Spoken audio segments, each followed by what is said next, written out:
හයි යාළුවනේ ඉතින් ඔයගොල්ලෝ හැමෝම සාදරයෙන් ගෞරවයෙන් උපේක්ෂා අචි YouTube channel එකට පිළිගන්නවා. ඉතින් කාලයකට පස්සේ, ඒ කියන්නේ හුඟ කාලයකට පස්සේ තමයි මම යුනිවර්සිටි vlog එකක් අරගෙන ඉන්නේ. ඉතින් අපේ දැන් first year එකේ first sem එක ඉවරයි. ඉතින් ඇත්තටම කිව්වොත් කැම්පස් එකේ තියෙන ඇකඩමික් කියලා කියන්නේ වෙනස්ම දෙයක්. ඒකට හුරු වෙන්න first year අපිට ගොඩාක් අමාරුයි. ඉතින් ඒක නිසාම තමයි පොඩ්ඩක් වීඩියෝ ටිකක් ඩිලේ වුනේ. හැබැයි මම වීඩියෝ ගන්න එක නතර කරේ නෑ. ෆෝන් එකේ පිරීලා තියෙනවා වීඩියෝස්. මම ඒවා ඉක්මනින් ඔයගලන්ට බලන්න දාන්නම්. ඇත්තටම කිව්වොත් මට නම් හිතා ගන්න බැරුණා කොහොමද මම මේ first year එකේ first sem එක කොහොමද ඇදගෙන ගියේ කියලා. මොකද එක දිගට presentation assignment එතකොට exam මෙහෙම එනකොට ඇත්තටම ටිකක් අමාරුයි. මොකද අපිට තේරෙන්නේ නෑනේ. මොකද අපි අලුතෙන්මනේ ආවේ. ඒක නිසා ඇත්තටම කිව්වොත් අර මැද පෙරදිග යුද්ධෙ මැදට ගිහින් අත්හැරියා වගේ තමයි feeling එකක් දැනෙන්නේ. කමන්නේ. දැන් අපේ ඒ වැඩ ටික ඉවරයි. කොහොම අපි ඒක ඉවර කරගත්ත එහෙම තමයි. හරි. දැන් අපි යමු අපේ වීඩියෝ එකට. මේ වීඩියෝ එක ටිකක් වෙනස්ම වීඩියෝ එකක්. මේක තමයි University of Jaffna එකේ අපේ law department එකේ තියෙන ludos. අපි බලමු මොකක්ද මේ ludos කියන්නේ කියලා. ඉතින් මේ ludos කිව්වට මොකක්ද ඇත්තටම මේ ludos කියලා කියන්නේ? ludos කියලා කියන්නේ යාපනයේ විශ්වවිද්‍යාලයේ law department එකකින් කරන sport meet එක. ඒක සිද්ධ වෙන්නේ මෙහෙමයි. first year, second year, third year, fourth year කියලා batch 4ක් තියෙනවනේ. මේ batch 4ම එක එක ක්‍රීඩා වලට සහභාගී වෙලා Tamanගේ badge එකට ලකුණු එකතු කරගෙන කොහොම හරි Tamanගේ badge එක දිනන්න තමයි මේ ludos එකේදී try එක දෙන්නේ. එතකොට ඇත්තටම මේ වලිය යන්නේ senior, junior කියන batch 4 ඇතුලේ. ඉතින් ඔයාලට මුලින්ම දැක්ක වීඩියෝ එකේ තියෙන්නේ batch rep ලයි sport captains ලයි කට්ටියම එකතු වෙලා Tamanගේ team වලින් කවුද සෙල්ලම් කරන්න කියලා team card හදාගෙන organizing committee එකට බාර දෙන අවස්ථාව. ඉතින් මේ දවස් ටිකේ අපි හැමෝම හවසට ground එකට එනවා. මොකද දන්නවනේ ludos තියෙනවා. ඉතින් ඒ නිසා අපි මේ දවස්වල practice. ඉතින් අද අපි volleyball වලට තමයි ඇවිල්ලා තියෙන්නේ. ඉතින් කට්ටිය ගියක් ගහන්න තමයි යන්නේ. මොකද අපේ 20th batch එක අනිවාර්යයෙන්ම මේ පාර ludos එකේ win කරන්න ඕනේ. ඒක තමයි අපේ එකම බලාපොරොත්තුව. අපි බලමු කොහොමද අපි කට්ටියම practice වෙනවා. බලමු එදාට තමයි වැඩේ තියෙන්නේ.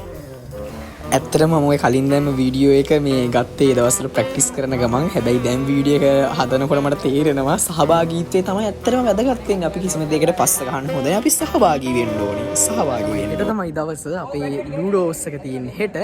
ඉතින් දනවයි ෆස්ට් ඉයර්ස්ලා කියන්නේ ඉතින් කැම්පස් එකේ සෑම බරක්ම ඉතින් අපිට තමයි පැට වෙන්නේ. ඉතින් අපි තාම යන්න හම්බුන්නේ නැහැ අපේ හොස්ටල් වලට. මේ තාම ඉතින් වැඩ ටික කරගෙන යනවා.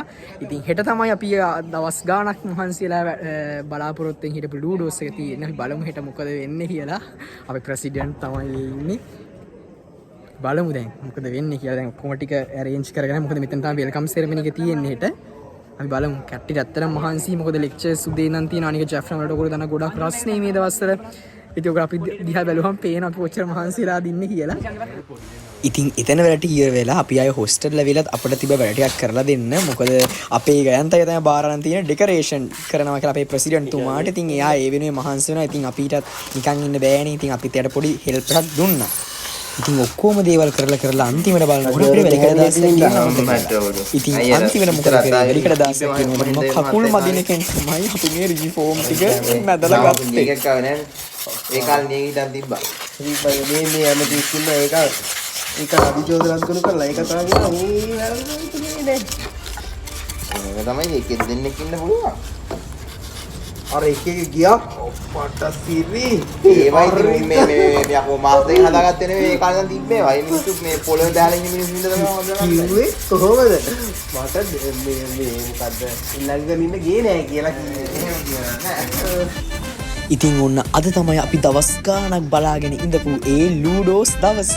ඉතින් ludos එක පටන් ගන්න කලින් batch 4ෙම අක්කලා අයියලා එකතු වෙලා අපි පොඩි walk එකක් ගිහිලා තමයි මේ ludos එක පටන් ගන්නේ.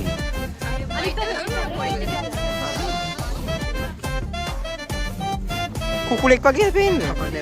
ඉතින් අපේ බැජ් එකේ ගොඩාක් අය මේ ludos එක ලස්සනට කරන්න ගොඩාක් ලොකු සපෝට් එකක් දුන්නා. ඒ අතරින් අපේ ගයන්තයගේ ඇන්ජලෝගේ ඩෙකරේෂන් සපෝට් එක නම් කියලා වැඩක් නැහැ. මොකද තනිකරම ඩෙකරේෂන් වැඩ හැන්ඩල් කරේ ඒ දෙන්නා සහ අපේ ගර්ල්ස්ලා. ඉතින් පුදුම සපෝට් එකක් ඒගොල්ලෝ දුන්නේ. ඉතින් ඇත්තටම රෙස්පෙක්ට් ඕගොල්ලන්ට. ඉතින් මේ ඉන්න අපේ ඩිරෙක්ට් සීනියර් අක්කලා අයියලා ඒ කියන්නේ සෙකන්ඩ් ඉයර්ස්ලා. ඉතින් මේගොල්ලන්ගේ පුදුම ස්පිරිට් එකක් තිබ්බේ අපේ ludos පටන් ගත්ත වෙලේ ඉඳන් ඉවර වෙනකම්ම. ඒක කියලා වැඩක් නැහැ.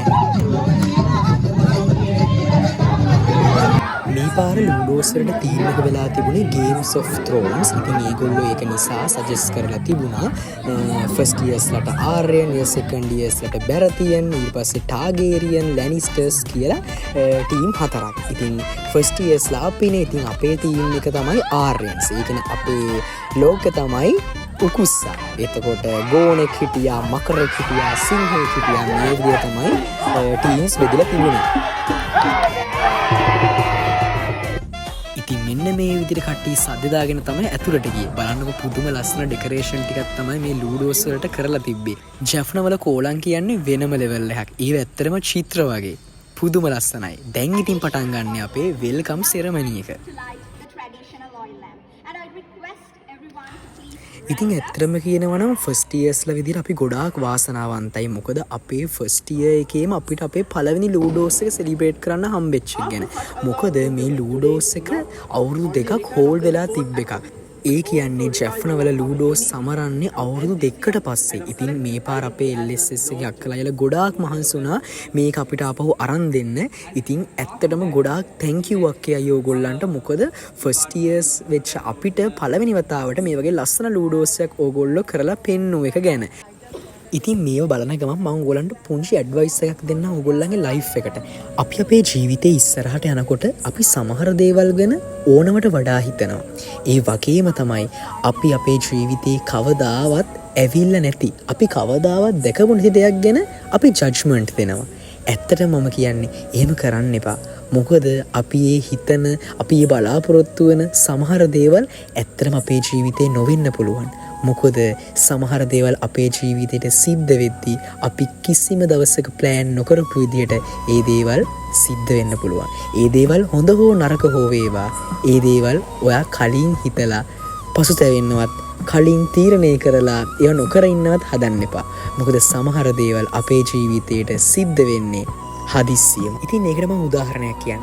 ඒ තමයි මම ජැෆ්නා ආපු විදිය. මම ජැෆ්නා ඉන්න කලින් හිතන් හිටියේ ජැෆ්නා වල කිසි දෙයක් නැති වෙයි, ඇකඩමික් විතරක් තියෙයි. හැබැයි එහෙම නෙමෙයි.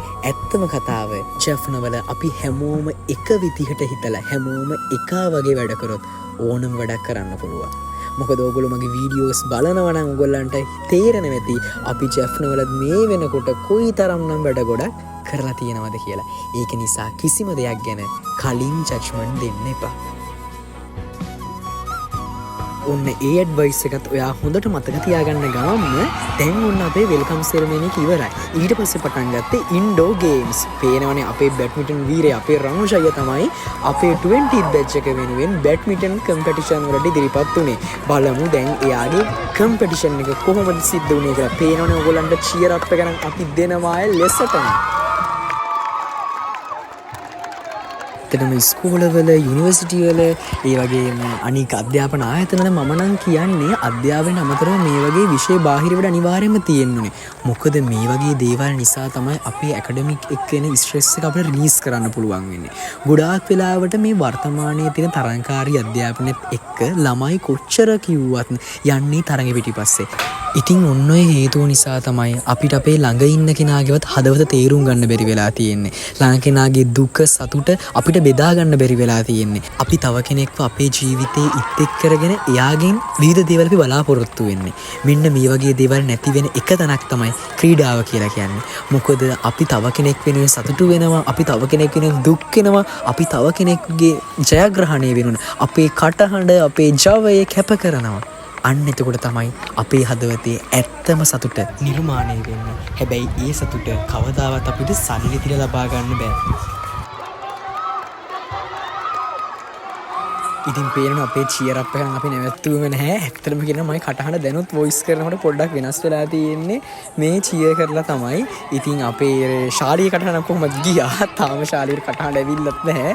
ඇත්තට මගේ ජීවිතය ගැන කතා කරොත් නම් මට නම් තව කෙනෙක් දිනනවා කියන්නේ ඒක මාර සතුටක්. ඒතකොට මට ඒ වෙලාවේ පස්සේ කොච්චර මට අමාරුකම දැනුණා මම ඒ වෙලාවේ නම් ෆුල් එන්ජොයි කරනවා. මොකද ගොඩක් වෙලාවට අපි දැකලා තියෙන හවුස් මීට් වල මේ වගේ ක්‍රීඩා තරඟවල චියර් කරන තරමටම තමයි මේ ක්‍රීඩකයා හරි ක්‍රීඩිකාව හරි උත්තේජ උත්තේජනය වෙලා තරඟේ දිනන්නේ සමහර වෙලාවට සමහර කට්ටියට ඇත්තටම මම තීරුම් ගන්න දෙයක් තමයි මේ ක්‍රීඩාව ලොකුවට බෑ. අපි නිකන් මේ ඉඳගමන් දන්නවා යන්න වගේ. හැබැයි උනාට දිනනවා. ඒ දිනන්නේ ඇයි වටේ ඉන්න අයගේ තියෙන ස්පිරිට්. ඉතින් ඉස්සර ඉස්කෝලේ කාලේ තරඟ වලට යනකොට මගේ යාළුවා අනිවාර්යයෙන්ම කියනවා දිනලා එන්න ඕනේ. අන්න එහෙම කියද්දි මට මාර එනර්ජියක් එන්නේ අනිවාර්යයෙන්ම මම මේ තරඟේ දිනන්න ඕනේ කියලා. ඒ වගේම තමයි මට ඒ ෆීලින් එකම වෙනස් විදිහට දෙන්න දෙයක් තමයි මම A levels ඉවර වෙලා ටීචින් කරනකොට ඒ දවස්වල ස්පෝර්ට් මීට් වලට ඒ දවස්වල තරඟ වලට යනකොට මම ඒ ළමයට කියනවා අනිවාර්යෙන් පුතේ දිනලා එන්න ඕනේ. ඉතින් මේ තරඟ දිනලා ආවට පස්සේ ළමයි කියන්නේ ඔන්න සර් කියපු නිසාම දිනලා ආවා මොනවා හරි අරගෙන ඕනේ. ඉතින් ඔයාලට ඒ වගේ අත්දැකීමක් තියෙනවා නම් පහලින් කමෙන්ට් එකක් දාන්න. කවදාවත් හිතුවත් නැති විදිහට මොනවා හරි දෙයක් දිනලා තියෙනවා නම්. ඉතින් ඒ තරඟේ වෙලා පටන් ගත්තේ මික්ස් බැඩ්මින්ටන් කැටගරි එක. ඒකෙදින් ශ්‍රී ලංකාවේ අපේ රමුෂ අයියයි සඳුනි දෙන්න හොඳට වැඩේ කරා. හැබැයි ඒනොත් අපිට දිනන්න හම්බුනේ නැහැ. ඉතින් පල්ලෙහා ඉන්ඩෝ එකේ බැඩ්මින්ටන් යන නිසා වෙනම සයිලන්ට් ඒරියා එක තමයි චෙස් ගේම් එක තිබුණේ. ඉතින් ඇත්තටම සතුටුයි මේක වින් කරේ අපේ ෆස්ට් ඉයර් එකේ අරිව් කුමරන්. ඉතින් කන්ග්‍රැට්ස් අරිව් ඔයාට. ඉතින් දැන් ඕගොල්ලන්ට පේන්නේ අපේ ෆයිනල් කැරම් මැච් එක. ඉතින් ෆයිනල් රවුන්ඩ් එකට තේරිලා ඉන්නවා ෆස්ට් ඉයර් එකෙන් අපේ ඉෂානුයි අයින් කරනුයි. ඊට පස්සේ ඊළඟ පැත්තට ඉන්නේ 18th බැච් එකේ අපේ ඉෂාරා අයියලා. හැබැයි මේකෙන් දින්නේ අපේ 18th බැච් එකේ අයියලා තමයි. අපේ ඉෂාන්ලා හොඳ තරගයක් දුන්නා හැබැයි. එහෙම තමයි. ඉතින් ගේම් එක ජය පෙරදුම කොහොම වුණත් හොඳ තරගයක් දෙන එක තමයි වටින්නේ. එතකොට තමයි කවදා හරි අපි පෙරදුනත් අපි වනිත් අයට මතක හිටින්නේ. ඉතින් කොහොම හරි ඉෂාන් අයින් කරන් ජය වේවා. ඉතින් ඊට පස්සේ පටන් ගත්තේ වුමන් බැඩ්මින්ටන් රවුන්ඩ් එක. ඉතින් මේ ඉන්නේ අපේ 4th year එකේ යසාරක්කා. එයා ඇත්තටම බැඩ්මින්ටන් චැම්පියන් කෙනෙක්. ඉතින් එයා හොඳ තරගයක් දුන්නා එයාගේ අනිත් නංගිට. ඉතින් ඊට පස්සේ ආවේ බැඩ්මින්ටන් වල මෙන් ඩබල් ගේම් එක. ඉතින් මේකට අපේ 20th බැච් එකෙන් පාටිසිපේට් උනේ ඉෂානුයි රනුෂ් අයියයි. ඇත්තටම කියනවා මට ගොඩාක් සතුටුයි. අපේ ඉෂානුවේ පුදුම දක්ෂකමක් තමයි මෙතන මම දැක්කේ. මොකද මම කවදාවත් දැකලා තිබුණේ නැහැ ඉෂාන් ඔච්චර ලස්සනට සෙල්ලම් කරනවා. ඇත්තටම ඉෂාන් සුපිරි. අපේ මුළු බැච් එකේම ආකර්ෂණීය ඉෂාන් ගාව තමයි එදා තරගේ පුරාවටම තිබේ. මොකද අපි දන්නා රනුෂ් අයියා කොහොමද බැඩ්මින්ටන් චැම්පියන් නේ. ඒකට අපි හිතුවේ නේ ඉෂාන් මෙච්චර දක්ෂ විදිහට සෙල්ලම් කරයි කියලා. ඉතින් අපේ මුළු බැච් එකටම පුදුම සතුටක් තිබුණේ. මොකද අපිට ඒක වින් කරන්න හම්බුණා.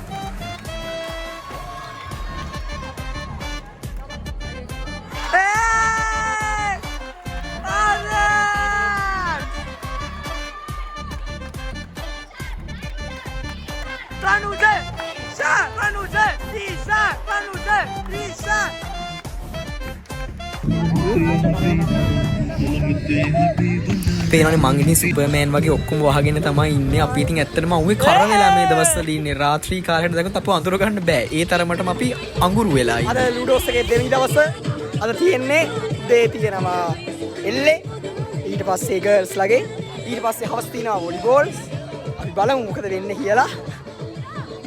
ඇත්තටම ඉතින් එහෙම අපි අර ඇකඩමික් වලට කැප කරමු ජීවිතේනේ. ඒක පොඩ්ඩක් ස්පෝර්ට් එක පොඩ්ඩක් අමාරුයි. අපි බලමු අපේ ශාලික ඉන්නවා ඊළඟට. ශාලික තමයි මේක ඇදගෙන යන්න එන ශක්තියක් දෙන්නේ. අයිවරයි අපි කරදුනා. මේ ශාලිකට කටහඬ දැන් නැති වෙලා තියෙන චීය කරලම අවුලන්නේ අපි ගේමක් ගන්න. ඉතින් ඇත්තටම වීඩියෝ එකකින්ම hina වෙලා වොයිස් කරාට හිත ඇතුලෙන් පුදුම දුකකින් ඉන්නේ. මට කෑ ගහන්න බැරි ගමට තමයි මං hina වෙලා වීඩියෝ එක කරන්නේ. ඇත්තටම අපිට හරි දුකයි. මොකද ඒ පෙරදුනා.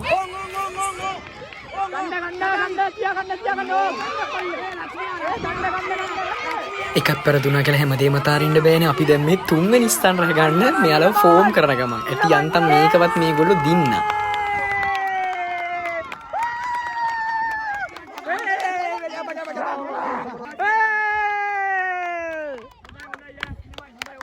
Jambata, maru.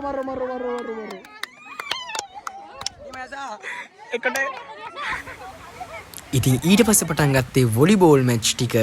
දැන් අපි බලමු වොලිබෝල් මැච් කොහොමද සිද්ධ වුනේ කියලා. Very good.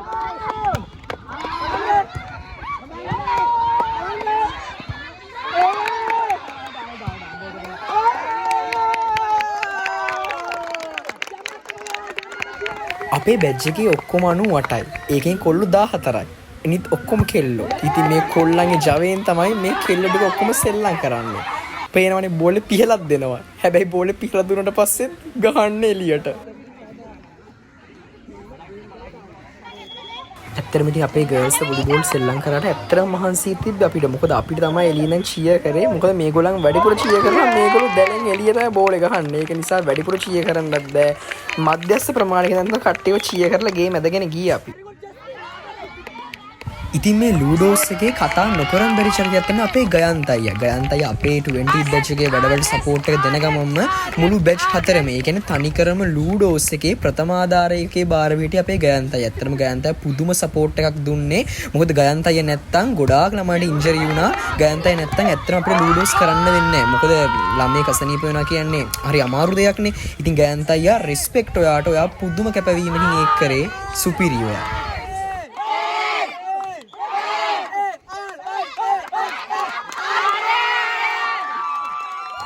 ඉතින් පේනනේ කොහොම හරි මහන්සිලා ගේමක් තින්නට පස්සේ කට්ටියට තියෙන සතුට ඒක කියලා වැඩක් නැති සතුටක්. මොකද කණ්ඩායම් ගේම් එකක් කියලා කියන්නේ අපි හැමෝම එකට දිනන දෙයක්. ඉතින් ඊට පස්සේ පටන් ගත්තා අපේ පිරිමි ළමයිගේ වොලිබෝල්. මේකපත් තිබ්බේ අපේ සෙකන්ඩ් ඉයර්ස්ලයි අපි ඒක තමයි තරඟේ තිබ්බේ. ඇත්තටම කියනවනේ මේ තරඟාවලියෙන් කියන අපේ ලූඩෝස් වලින් කැපී පෙනෙන වීරය වුණේ අපේ ශාලික. අපේ පොළොන්නරුවේ ශාලික ගැම්මක් තමයි. ශාලික පුදුම දක්ෂයි ක්‍රීඩාවලට. මම නම් හිතා ගන්න බෑ කොහොමද ඉස්සා වගේ හැම පැත්තටම පැන සුපිරියට අපේ තනිකර ගේම් ඉවෙන්ට්ස් ටික සුපිරියටම අපිට කරලා දුන්නා. thank you Shalika. ඔයාලා ඇත්තටම වීරයෙක්.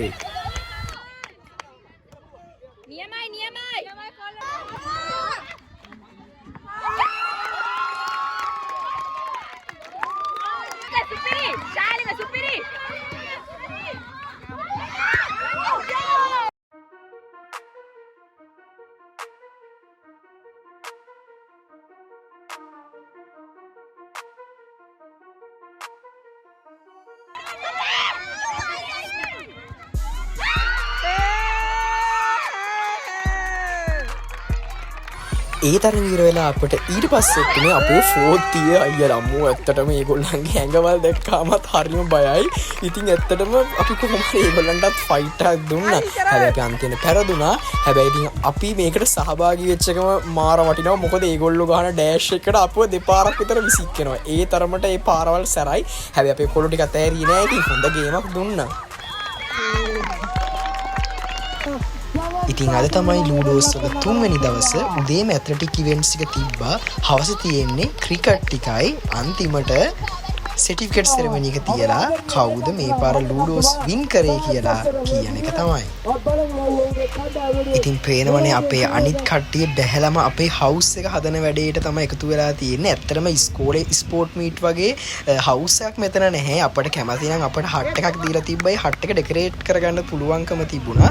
ඉතින් ඒක වෙනුවෙන් තමයි මේ ඇන්ජලෝයි ගයන්තයි අපේ ගර්ල්ස් ලා ටික එකතු වෙලා මේ වගේ ලස්සන වැඩක් හදලා තිබුණේ. ඉතින් මෙහිම තමයි ඔයගොල්ලන්ට පේන්නේ අපේ මහන්සිය අවසාන ප්‍රතිඵලය. ඉතින් ඊට පස්සේ අපේ ලූඩෝස් එකේ සර්ටිෆිකේට් සෙරමනි එක හවස පටන් ගත්තා. ඉතින් කට්ටියම ආසාවෙන් බලාගෙන ඉන්නේ කොහොමද වින් කරපු අය සර්ටිෆිකේට්, මෙඩල්, ට්‍රෝෆීස් ගන්න කියලා. ඉතින් හම්නක තමයි එදා සෙරමනි එකේ ඇනවුන්සින් වල ටික් කරේ. ඇත්තටම කියනවා අපකට තියෙන්නේ සුපර්බ් එනර්ජටික් වොයිස් එකක්. ඒක ඇහෙද්දි අපිට මාර එනර්ජියක් එන්නේ. තනියම බය නැතුව අක්කට මුළු උත්සවයේම දෙන්න පුළුවන්. එයා තනියම හරි යදගෙන යනවා. මේ වීඩියෝ එක බලන ජෆ්නා ලෝසි දෙක් වෙච්ච නංගිලා මලිලා ඉන්නවනම් ඔන්න ඒගොල්ලන්ට දෙන්න දෙන පණිවිඩය තමයි ගෙදර ඉන්න ටිකේ හොඳට එන්ජොයි කරලා තමන්ගේ ස්කිල්ස් හදාගෙන එන්න. එතකොට ඕගොල්ලන්ට පුළුවන් මේ ජෆ්නා වල අමතක නොවන මතකයක් ගත කරලා යන්න. ඉතින් මේ වෙලට ටික ඉවර වෙලා තිබ්බේ DJ පාටියයි හෝලි එකයි. ඉතින් ඊට පස්සේ අපි මෙච්චර දවසක් ගොඩාක් මහන්සි වෙච්ච ඒවා ඔක්කොම අල්ලලා ඇති වෙන ඩාන්ස් කරා. ඊට පස්සේ ගොඩාක් සතුටු වුණා කට්ටිය වතුර ගහගෙන හෝලි කුඩු ගහගෙන. ඉතින් මගේ පළවෙනි ලූඩෝස් එක මට මතක ගොඩාක් එකතු කරලා දුන්නා. මොකද අපි ජෆ්නා පුරා ඇවිත් ස්පොන්සර්ලා හොයන්න, සර්ටිෆිකේට් print කරන්න. ඒ වගේම මම දැක්ක අපේ LSS එකේ අක්කලා අයියලා ගොඩාක් මේකට මහන්සි වෙච්ච විදිහ. ඒ වගේම තමයි අපේ ප්‍රෙසිඩන්ට් මුස්තාක් අයියා, සෙක්‍රටරි සහන් අයියා, ඒ දෙන්නගේ කොච්චර කැපැසිටි එකක් තිබ්බද මේ වැඩේ සාර්ථකව කරන්න. ඉතින් ඒ හැමෝටම ගොඩාක් thank you. ඉතින් ඔයගොල්ලෝ වීඩියෝ එක බැලුවා නම් ලස්සන කමෙන්ට් එකක් දාන්න, like කරන්න, share කරන්න. අලුත් වීඩියෝ එකකින් ආයෙත් හම්බෙමු. bye.